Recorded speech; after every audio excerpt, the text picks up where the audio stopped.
Hi ചങ്ങന്മാരെ, എല്ലാവർക്കും പുതിയൊരു വീഡിയോയിലേക്ക് സ്വാഗതമുണ്ട്. പുതിയൊരു ദിവസം ഇന്ന് ഞായറാഴ്ചയാണ്. ഇന്ന് ഞാൻ എന്തെങ്കിലും വള്ളി കയറി വരുവാറില്ല. ഇന്ന് വള്ളി കയറാൻ സാധ്യതയില്ല, കാരണം റേസൊന്നും ഇല്ല. അവിടെ അവനൊക്കെ ജോലിക്ക് പോയി കോയമ്പത്തൂർ എത്തിയിട്ടുണ്ട്. പിന്നെ ഇപ്പോൾ ചെക്കന്മാർ ആരൊക്കെ ഉള്ളത് എന്താണെന്നൊക്കെ നോക്കണം. പാലത്തേക്ക് ഇറങ്ങിയാലേ അറിയുള്ളൂ. ഞാൻ തന്നെ ഇറങ്ങാൻ വേണ്ടി 9 മണി ആയിട്ടുള്ളൂ. ചായ കുടിക്കണം. ഒരു ചായ എടുക്ക്. ചായ കുടിക്കുക. എന്നിട്ട് നമുക്ക് നൈസായിട്ട് ഇറങ്ങി നോക്കാം. ഇന്ന് വെച്ചാൽ കല്യാണങ്ങളൊക്കെ അവിടെ ഇവിടെ ഒക്കെ ആയിട്ടുണ്ട്, നമുക്കുണ്ട്. അതിന് ഞാൻ പോകുന്നില്ല, നോക്കിക്കോളും. ഇത് സാധനമാണ്. ഓക്കെ, അപ്പം ഉണ്ട്. അതുപോലെ തന്നെ ഗ്രീൻ പീസ് കിഴങ്ങ് വെച്ചിട്ടുള്ളൊരു കറിയുണ്ട്, കട്ടൻ ചായയുണ്ട്. വീഡിയോ ഒന്ന് കോപ്പി ചെയ്യുകയാണ്. അതൊന്ന് കോപ്പി ചെയ്ത് കഴിഞ്ഞാൽ അത് ക്ലിയറായി. അപ്പോഴേക്കൊരു 9:30 ആകുമ്പോഴേക്കും നമുക്ക് 9:25 ആയിട്ടോ. 9:25. ഞങ്ങളുടെ പാലത്തിന് ആരേലൊക്കെ ഉണ്ട് നോക്കുക. 9:25 ആരും ഉണ്ടാവാൻ സാധ്യതയില്ല. ചിലപ്പോൾ ഉണ്ടാവും, ചിലപ്പോൾ ഉണ്ടാവില്ല. ഇല്ല, ഇവിടെ ഇല്ല, ആരും ഇല്ല. ഒരു പോയിന്റാണ്, ആ ഒരു പോയിന്റ്. അതിൽ രണ്ടുപേർ നടന്നുകൊണ്ടായിരുന്നു. അപ്പോൾ നമുക്ക് അതിൽ ഒരാൾ പോരുണ്ടെങ്കിൽ രണ്ടാൾ പോയിട്ട് രണ്ടാളും കൊണ്ടുപോകേണ്ടി വരും. പക്ഷെ ബാക്കത്തെ ആൾ പോയിട്ടുണ്ടാവും, മുന്നത്തവൻ പോയിട്ടുണ്ടാവും. അടിക്ക് വരുന്നുണ്ടോ? ഇത് വരുന്നുണ്ടോ?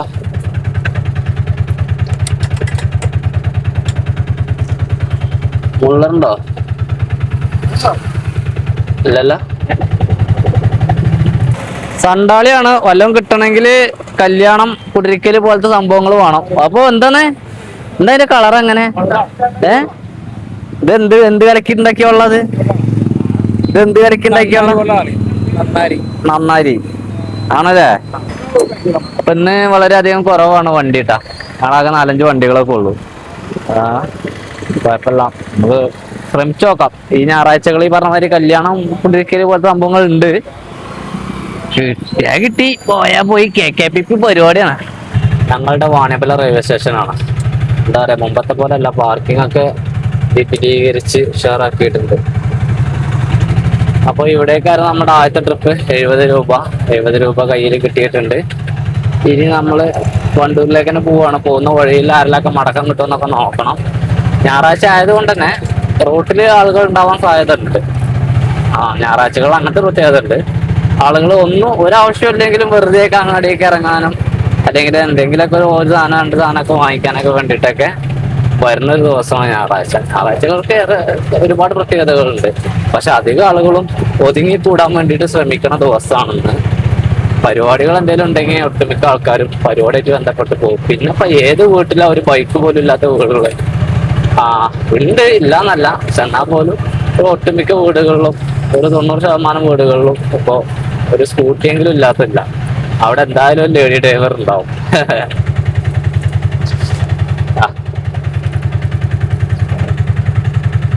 നേരത്തെ നമ്മളുടെ 70 രൂപ റെയിൽവേ സ്റ്റേഷൻ കഴിഞ്ഞ സ്റ്റാൻഡിൽ കൊണ്ട് നിർത്തിയതായിരുന്നു.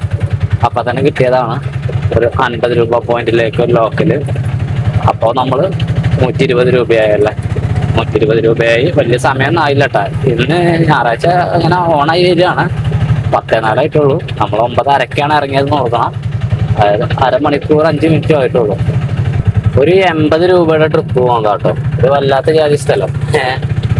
ഞങ്ങളെ അടുത്തുള്ള തന്നെയാണ്. പക്ഷെങ്കിൽ ഞാൻ ഇതുവരെ അങ്ങോട്ടേക്ക് വണ്ടി കയറ്റിയിട്ടില്ല. എനിക്കിതുവരെ അങ്ങോട്ടേക്ക് ട്രിപ്പ് കിട്ടിയിട്ടില്ല. 2 സൈഡ് റബ്ബറുണ്ട്. അതുപോലെ തന്നെ താഴെ ഭാഗത്തൊക്കെ വീടുകളുണ്ട്. അവിടേക്ക് എത്തുന്നത് വരെയുള്ള ഈ ഒരു റബ്ബർ കൂടെയുള്ള റൈഡ് നല്ല രസമാണ്. കുറച്ച് ദൂരം ഉള്ളൂ. അത് കഴിഞ്ഞാൽ പിന്നെ ഡയറക്റ്റ് കോൺക്രീറ്റ് ചെയ്ത റോഡ് വരുന്നുണ്ട്. പക്ഷെ നല്ല രസമാണ്. ഒരു ചെറിയൊരു വഴി, ഇങ്ങനെ 2 സൈഡ് ഒരു കാട് ആംബിയൻസ്. പൊളി. ഇതിലെങ്ങനെ ആളുകളൊക്കെ വരുന്നുണ്ട് കേട്ടോ. ഇതിലെ വണ്ടികളൊക്കെ പോക്കുണ്ടാവാം. എന്തായാലും നമ്മുടെ അടുത്ത് വണ്ടൂർ പഞ്ചായത്ത് അല്ല കേട്ടോ. ഓക്കെ, അങ്ങനെ നമ്മളൊരു വില്ലേജിലേക്കാണ് എത്തുക. ഈ ഒരു വില്ലേജ് കഴിഞ്ഞിട്ട് ഞാൻ അങ്ങോട്ടേക്ക് പോയത് കേട്ടോ. ഞാൻ 1-2 ട്രിപ്പൊക്കെ പോയി. ഇപ്പൊ നമ്മൾ ഈ ഒരു ട്രിപ്പും കൂടി വന്നപ്പോഴേക്ക് 180 വരെയാണ് നമ്മൾ ഓടിയിരുന്നത്. 260 രൂപയ്ക്ക് ഇപ്പൊ നമ്മൾ ഓടിയിട്ടുണ്ട് കേട്ടോ. ഇവിടെ വരെയൊക്കെ ഞാൻ വന്നിട്ടുണ്ട് ട്രിപ്പ്. ഈ കാണുന്ന ഒരു 3 കൂടിയും വരെയൊക്കെ ഞാൻ വന്നിട്ടുണ്ട്. അതിന് മേലേക്ക് എനിക്ക് വല്ലാതെ കിട്ടിയിട്ടില്ല ഇതുവരെ. വല്ലാതെ എന്നല്ല, എനിക്ക് ആദ്യമായിട്ടാണ് കിട്ടുന്നത്. നല്ലൊരു ഇറക്കമാണത്. ഇവിടെ അങ്ങോട്ടേക്കൊക്കെ ശ്രദ്ധിച്ചിറങ്ങിയിട്ടില്ലെങ്കിൽ നേരെ പോവാ മെയിൻ റോഡിലേക്കാണ്. വണ്ടികളുണ്ടാവും. സ്റ്റേറ്റ് ഹൈവേ ആണ്. ശ്രദ്ധിച്ച് ബ്രേക്ക് ഒട്ടി ഗിയറിൽ താങ്ങിയിട്ടൊക്കെ വേണം നമ്മൾ പോവാൻ. ഓക്കെ. ഇനി ആ സൈഡിലേക്ക് പോയാൽ പെരിന്തൽമണ്ണ ഭാഗത്തേക്ക്, ഈ സൈഡിൽ പോയാൽ വണ്ടൂർ ഭാഗം. ഞാനപ്പോൾ ഈ ഒരു സൈഡിലേക്ക് പോവാണ്.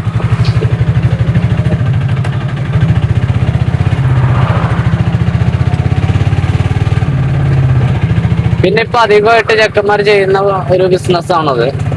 അതായത് ഒരു ജ്യൂസിന്റെ ഒരു ചെറിയൊരു എന്താ പറയാ ഷോപ്പ്.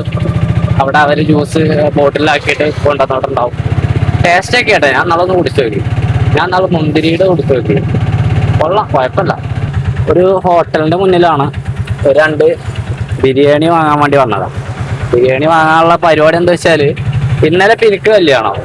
ഇന്ന് അമ്മയും ചിന്നൂനും ഇന്ന് വീട്ടില് കല്യാണം ഉണ്ട്. പക്ഷെങ്കിൽ ചിന്നൂന് പോകാൻ താല്പര്യം ഇല്ലാത്തതുകൊണ്ട് ഞാൻ പോയില്ല.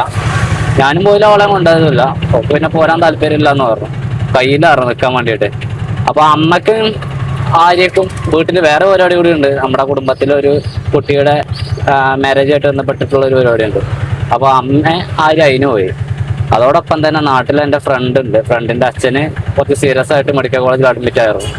അദ്ദേഹം മരണപ്പെട്ടു എന്നുള്ളൊരു വാർത്തയും കൂടി ഇപ്പോൾ വന്നിട്ടുണ്ട്. അപ്പൊ അങ്ങനെയെങ്കിൽ ഇനി ഓട്ടമല്ല കേട്ടോ, ഓട്ടം നിർത്തി. ഓട്ടം നിർത്തി പറയുമ്പോഴേക്ക് അവിടെ ആരും ഉണ്ടാവില്ല.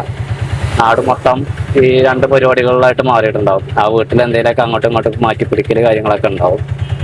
അപ്പൊ ഞാൻ നാട്ടിലേക്കാണ് ഇനി നേരെ പോകുന്നത്. വീട്ടിലേക്ക് പോയിട്ട് ഭക്ഷണം കഴിച്ചിട്ട്. പക്ഷെ ബോഡി എത്തിയില്ല. അപ്പോഴേക്ക് നമുക്ക് അവിടെ ചെയ്യേണ്ട കുറച്ച് കാര്യങ്ങളുണ്ട്. ചെയ്യേണ്ട കാര്യങ്ങൾ പറഞ്ഞാല് ഒന്ന് പീസ്ഫുൾ ആയിട്ടുള്ള ഒരു ക്ലീനിങ് പരിപാടി കാര്യങ്ങളൊക്കെ. അപ്പൊ അതുകൊണ്ട് ചെന്ന് നോക്കട്ടെ അവരുടെ വീട്ടിലേക്ക്. എങ്ങനെയാണ് കിടക്കുന്ന ചെണ്ടയൊക്കെ മാറ്റേണ്ട വെച്ചാൽ മാറ്റി ക്ലിയർ ആക്കണം. അവിടെ സജീവമായിട്ട് നിൽക്കൽ നിർബന്ധമാണ്.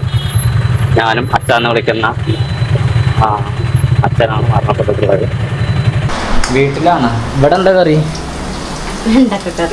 അയക്ക് വെണ്ടക്കക്കറി പയറുപ്പേരി നന്നായി ബിരിയാണി വാങ്ങി. പക്ഷെ ഞാൻ ഇന്നലെയും കഴിച്ചൊന്നും കഴിക്കാണ്. ഞാനിപ്പോൾ തന്നെ കഴിക്കാട്ടോ. ഇതിപ്പോൾ കഴിക്കണ്ടോ? ഞാനിത് കഴിച്ചിട്ട് വേണം എനിക്ക് അങ്ങോട്ടൊന്ന് ഇറങ്ങി നോക്കാം. നമ്മളെ പാലല്ലേ, പാലത്തിൻ്റെ അവിടെയാണ്. ഞങ്ങളെ വണ്ടൂർ ഉസ്മാനിയ ഹോട്ടലിലത്തെ ബിരിയാണിയാണ്. അതിലൊരു പ്രത്യേകത എന്താ വെച്ചാൽ 80 റുപ്യേൻ്റെ ബിരിയാണിയാണ്. 80 റുപ്യക്ക് അവിടെ നമ്മൾ ഇരുന്ന് കഴിക്കുകയാണെങ്കിൽ അൺലിമിറ്റഡ് റൈസാണ്. അതുപോലെ തന്നെ നല്ല ബിരിയാണിയാണ്, നല്ല ടേസ്റ്റുള്ള ബിരിയാണിയാണ്. സ്മെല്ല് തന്നെ ഉണ്ടാകും. ഞാൻ ചൂടാട്ടപ്പടി ചെമ്പ് പൊടിച്ചിട്ട് പോകും. 2ാമത്തെ ആളായിരിക്കും ഞാൻ. നല്ല സ്മെല്ലുണ്ട്. എങ്ങനെ ഇതൊരു പായിയാണ്. ഈ പായി ഞങ്ങൾക്കിടയിൽ, ഞങ്ങളുടെ വില്ലേജിൽ ഞങ്ങൾക്കിടയിൽ ഒരു അസോസിയേഷൻ ഉണ്ടായിരുന്നു, റെസിഡൻസ് അസോസിയേഷൻ ഉണ്ടായിരുന്നു. അതിൻ്റെ പേര് വയലോരം എന്നായിരുന്നു കേട്ടോ. അപ്പോൾ അന്ന് ഞങ്ങൾ വാങ്ങി വെച്ച പായയാണത്. അത് വില്ലേജിലെ ചെറിയ പരിപാടികൾ, അതുപോലെ ഇത്തരത്തിലുള്ള മരണങ്ങൾ ഒക്കെ പെട്ടെന്നുള്ള സംഭവങ്ങളൊക്കെ ഉണ്ടാകുമ്പോൾ നമ്മൾക്ക് ഒരു ഡെക്കറേഷൻ ആശ്രയിക്കാതെ നമ്മൾക്ക് സ്റ്റൂള് പായൊക്കെ കിട്ടാൻ വേണ്ടിയിട്ട് വേണമല്ലോ. അപ്പോൾ അതിന് വേണ്ടിയിട്ട് ഒരെണ്ണം വാങ്ങിച്ചതാണ്. പിന്നീട് സ്റ്റൂള് കുറച്ച് വാങ്ങിയൊരു 30 എണ്ണം. പിന്നെ അതിലേക്ക് വേണ്ട ചെമ്പ് പാത്രങ്ങൾ പോലത്തെ ചെറിയ സാധനങ്ങളൊക്കെ വാങ്ങിയിരുന്നു. അതൊക്കെ ഉണ്ട് വീട്ടിലുണ്ടാവും. അതൊക്കെ ഈ വീട്ടിൽ കുറച്ചുണ്ട്. പിന്നെ നമ്മുടെ ഇവിടെ അതിൽ വീട്ടിലുണ്ട്. അപ്പോൾ ഈ ഒരു ഒറ്റ പോയുള്ളൂ. ഇത് ഞാൻ മരണ വീട്ടിലേക്കാണ് പോകുന്നത്. അവിടെ പോയിട്ട് ഇത് കെട്ടണം. ഈ പറഞ്ഞ വയലോരത്തിൻ്റെ സെക്രട്ടറിയാണ്. വയലോരം എന്നാണ് ഞങ്ങളുടെ ഒരു റെസിഡൻസ് അസോസിയേഷൻ്റെ പേര്. അതിൻ്റെ സെക്രട്ടറിയാണ് ഞാൻ. അപ്പോൾ അതുകൊണ്ട് തന്നെ ഒട്ടുമിക്ക സാധനങ്ങൾ നമ്മുടെ വീട്ടിൽ തന്നെയാണ് ഉണ്ടായിരുന്നത്. പിന്നെ കുറച്ചൊക്കെ സ്ഥലമില്ലാത്തതുകൊണ്ട് ഞാൻ അപ്പുറത്ത് നമ്മുടെ മെമ്പർമാരെ വീടുകളിലൊക്കെ കൊടുത്തു. പക്ഷേങ്കിൽ ഇപ്പോൾ കമ്മിറ്റി പ്രവർത്തിക്കണില്ല. അത് സ്റ്റോപ്പായത് നമ്മുടെ ചെക്കന്മാരുടെ അനാസ്ഥയും പിന്നെ ഞാനൊക്കെ യാത്ര പോയതൊക്കെ ആയിട്ട് ഇവിടെ നിയന്ത്രിക്കാൻ ആളില്ലാതെ അങ്ങനെ കയ്യിൽ നിന്ന് പോകുമെന്ന് പറഞ്ഞാൽ നമ്മളൊക്കെ ഉണ്ടായിരുന്ന സമയത്ത് നമ്മൾ നല്ല രീതിയിൽ കൊണ്ടുപോകായിരുന്നു.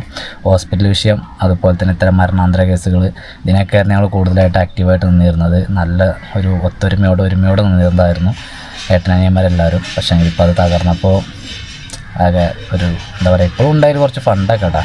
1 രൂപയ്ക്ക് അടുത്ത് പൈസയൊക്കെ ബാങ്ക് ബാലൻസ് ആയിട്ട് കിടക്കുന്ന ഒരു അക്കൗണ്ട് ഹോൾഡറും കൂടിയാണ് ഞാൻ. അതാ ഇന്ത്യയാണ്, എന്താ പറയുക അങ്ങനെ. അപ്പോൾ ചിലപ്പോൾ ഈ ഒരു വീഡിയോ വിളിച്ച് വൈൻഡപ്പ് ചെയ്യും. ഇല്ലെന്നാണെങ്കിൽ ഞാൻ കണ്ടിന്യൂ ചെയ്യാൻ പറ്റുമെന്ന് നോക്കട്ടെ. ചിലപ്പോൾ ചെയ്യുള്ളൂ. ഞാൻ കുറച്ച് തിരക്കാണ്. ഞാൻ അത് കൊണ്ടുവന്ന് കേട്ടോ. ഞാൻ അവിടെ തന്നെ ആയിരിക്കും, ഞാൻ വീട്ടിൽ തന്നെ ആയിരിക്കും. വേറെ വീട്ടിൽ ഇനി ഓട്ടമല്ല.